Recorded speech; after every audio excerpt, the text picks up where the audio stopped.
Hello. So since I'm a tech guy, the presentation contains nothing than text, no pictures.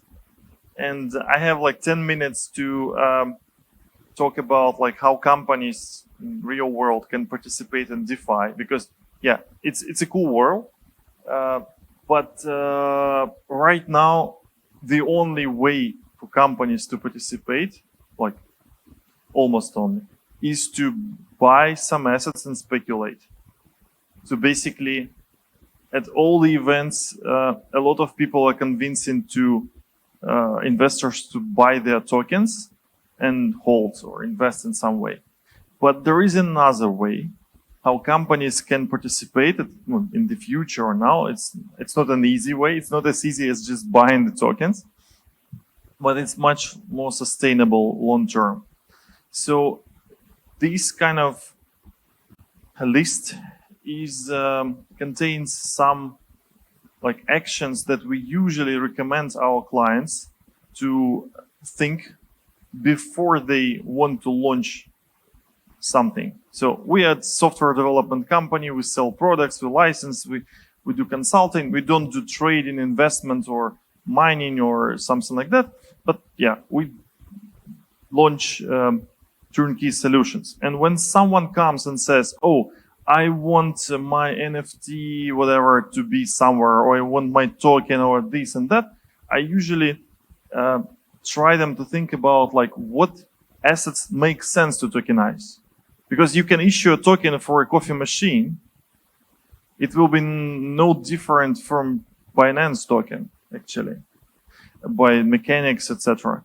But does it make sense? So, and in most cases it doesn't. So they need to really think about that.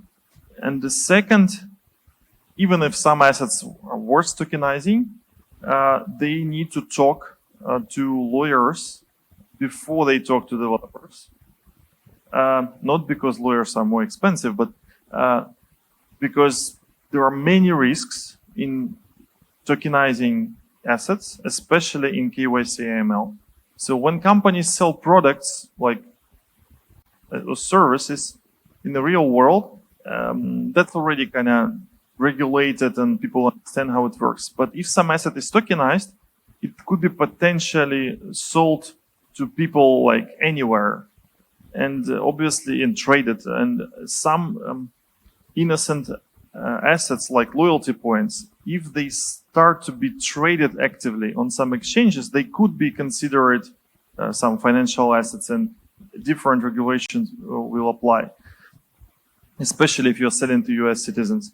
So yeah, before some asset is issued, the legal opinion, it doesn't need to be a utility token or something. It could be like completely normal, again, tokenized loyalty or tokenized commodity or tokenized service.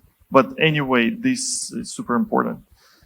Then obviously, some people believe that tokenizing an asset will make it cheaper to transact with. It's in theory true, but in practice often not, because of the high fees of lawyers they charge for the new asset classes or whatever. So that needs to be done by accountants, because some exchanges have set their fees and so on and so forth. Then I usually recommend, before issuing on some public blockchains, I say guys, you need to think about making users accept and get used to your assets in your normal web interface, whether it be a loyalty system or whatever, digital asset marketplace or anything. Just introduce whatever, a balance, a revenue participation node or something else in your normal website, in the normal user cabinet. And as soon as they kind of accept that, the users, then proceed. So work hard on UX, because UX is where most companies, they fail. They introduce a new feature, and this feature, nobody understands how this feature will work. Especially if we're talking about some tokens that kind of allow users to get discounts, or maybe some other mechanics. or whatever. And I'm not talking even about lending and borrowing, and yeah, that's super hard for normal people. So yeah, in the beginning, I tell them, like, try to write as less code as possible. Even I'm like developer, I convince them not to code anything before they really understand how it works in a manual form. To just manage that, and yeah, like you managed normal assets.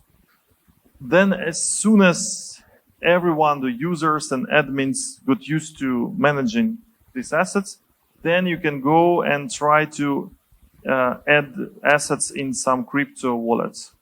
So via rebranding or whatever, partnering with somebody, so like MetaMask or I don't know, some other wallets. And then if these steps work, only then issue some assets, but not for all users, but for most innovative, add them on public blockchains, test the whole, again, process, and if it works, then yeah, the company can proceed. One of the way companies can also participate, but that's not, I don't think it should be the first, like buying, some crypto assets to hedge against inflation, like Tesla did. But the most risky aspect of owning and managing the like DeFi or crypto asset is just losing the access to them through hackers or through even malicious admin actions. I was on that side too. I mean, I lost quite a lot of money.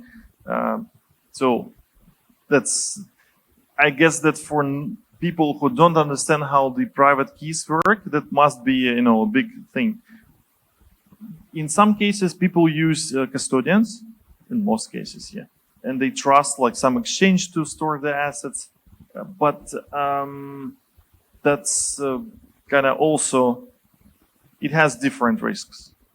It's like storing your money in most cases, unregulated bank, and at some moment of time, it will go bust. There are some exceptions, like Coinbase got the license, etc., etc.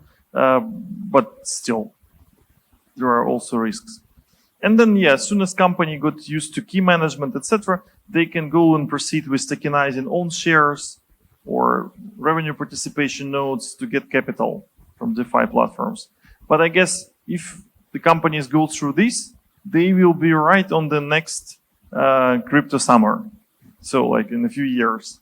And that's normal like time frame for them, actually. So I think in 3-5 years, we will see more and more companies doing these steps and then hedging their financial risks. But it cannot be done in like 2-3 months. Just, it's like learning Arabic in 3 months. Yeah, I don't think it will work. That would be my advice to companies that want to participate in DeFi. So I hope that would help someone. So thank you for your time.